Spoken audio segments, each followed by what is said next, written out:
6. I'm posting up my video now of my modelled right. I've done a paragraph for you, which I'm going to go through with you. Hopefully last week you've had the opportunity to start weighing up your pros and cons. You've had lots of time to be able to study and look through all of the different ideas and perspectives on this. And then this week now we're going to start putting our ideas together in our completed right.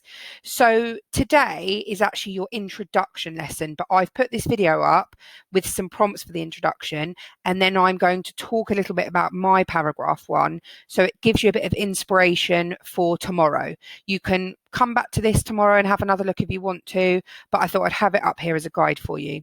So you'll see here in the intro, I haven't written the full intro because I know that this is something generally you're really confident with, but I've written some ideas down of the things that I would include when writing my own. So I might start with, when did it take place, set the scene and time in history. It's essential there that you say when it was, so it was World War II. I want some dates, okay, make it specific. What is evacuation? So what is it? Why did it occur? What were the risks during wartime? Who might be for and against? And a summary line. When I say to you, why did it take place and what were the risks? That only needs to be a sentence. Okay, so you're thinking about one sentence which kind of summarizes why people needed to evacuate. Who might be for and against? I've just written some notes there for a line. You could say that some people, such as the government, were for evacuation and others did not agree, such as many of the children. This text will now explore something along those lines. And then I started my paragraph 1, which is all about people who were for evacuation.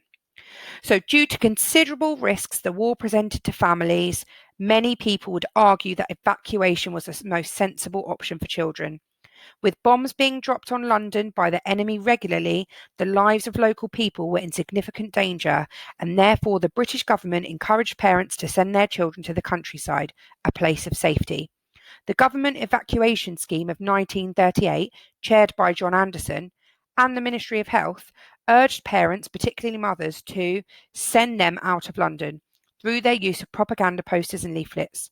Those in favour of evacuation believed they were giving children a fighting chance at survival, and with parents no longer caring for dependents, they were available to support the war effort.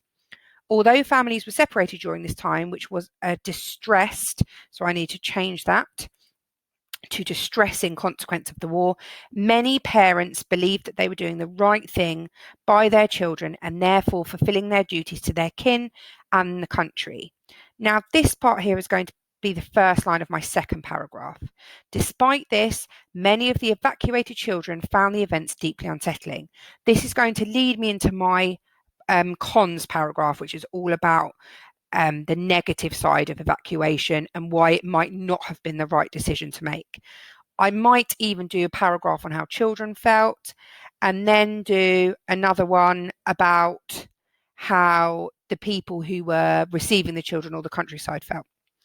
So what I've done here is I've started with some adverbs, so adverbial phrases, front adverbial here. You can see that my sentence structures are varied. I've got some relative clauses in there. I've done a quote with the appropriate speech punctuation and my colon, which is a really good way of getting advanced punctuation into your work. And I've had a think about the different areas of our grid. So let's just have a look and see what I have included. So I haven't been able to balance the argument yet because I've only done one paragraph, but I have been able to use a range of connective devices linking each sentence together. Some of them are adverbs. I haven't used many adjectives, so this is something I can develop. I've got a little bit of emotive language coming into the next paragraph, but perhaps I could add more in about how the parents felt a little bit of pressure at the time, or they were persuaded or encouraged by the government. I've done a little bit of that, but I could do more. So there are some aspects I have got, but now moving on, I definitely need to get my second part of the balance argument, and I think I may add in a superlative to my next one. The rhetorical question comes from my title here, but I might add another one into my introduction. So hopefully that's clear and gives you a starting point for yours. Let us know if you have any questions. Use the examples and the PowerPoint that are up to help you, and good luck.